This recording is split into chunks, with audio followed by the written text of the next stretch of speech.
The 2020 congressional insider trading scandal was a political scandal in the United States, involving members of the United States Senate due to multiple senators allegedly violating the Stock Act by selling stock at the start of COVID-19 pandemic in the United States and just before the coronavirus correction on February 20, 2020, using knowledge given to them at a closed Senate meeting.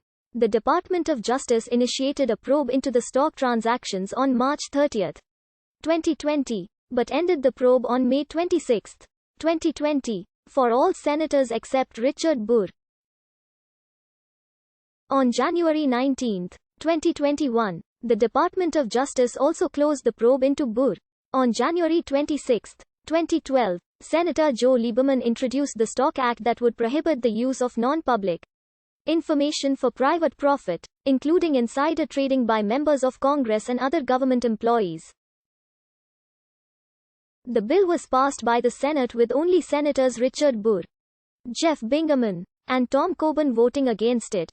The House of Representatives voted to approve of the bill and it was signed into law by President Barack Obama on April 4, 2012. On January 24, 2020, the Senate Committees on Health and Foreign Relations held a closed meeting with only senators present to brief them about the COVID-19 outbreak and how it would affect the United States. Following the meeting, Senator Kelly Loeffler and her husband Jeffrey Sprecher, the chairman of the New York Stock Exchange, made 27 transactions to sell stock worth between $1,275,000 and $3,100,000 and 2 transactions to buy stock in Citrex Systems, which saw an increase following the correction. Senator David Perdue made a series of 112 transactions with stocks sold for around $825,000 and bought stocks worth $1.8 million. Perdue started buying around $185,000 in stock in DuPont, a company that makes personal protective equipment, on the same day as the Senate briefing up to March 2. Additionally, John Herwan of North Dakota purchased $250,000 in health science companies in January, 5 days after attending a briefing about the pandemic. On February 7, Senator Burr, the chair of the Senate Intelligence Committee, stated in an open editorial on how the government could respond to coronavirus that, luckily, we have a framework in place that has put us in a better position than any other country to respond to a public health threat like the coronavirus. However, on February 13, he and his wife sold between $628,000 and $1.7 million worth of stock through 33 transactions, and on February 27, Burr stated that, "There's one thing that I can tell you about this. It is much more aggressive in its transmission than anything that we have seen in recent history," at a Capitol Hill Club luncheon, and his statement was later leaked in a secret recording.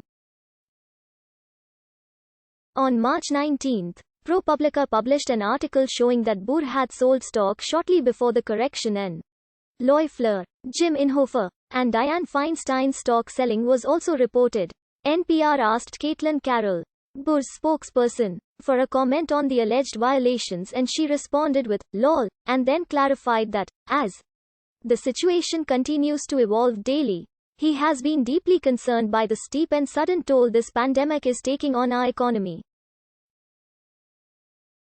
Tucker Carlson called for Burr to resign from the Senate and be prosecuted for insider trading on a segment of Tucker Carlson Tonight. Representative Alexandria Ocasio-Cortez also called for Burr to resign, and Representative Joaquin Castro called for an investigation into the stock selling.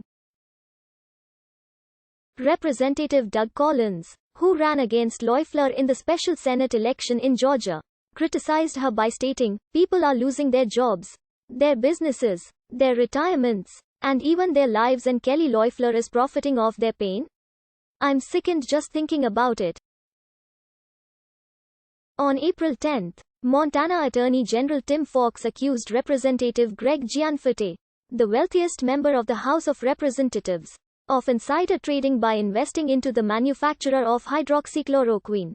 At the time, Fox was running against Gianforte for the Republican nomination in the 2020 Montana gubernatorial election. On March 20, Burr requested for the Senate Ethics Committee to investigate his stock trading history and stated that he only used publicly available information to make his decisions. On March 30, the Department of Justice initiated a probe into the stock transactions with the Securities and Exchange Commission. During the investigation, it was discovered that Burr had also sold around $47,000 worth of stock in Oki, a Dutch fertilizer company, before it suffered a 42% decrease in its value in 2018. From September 5 to 8, 2018, Burr and his wife sold all of their stock in Oki, which at the time was experiencing its highest share price.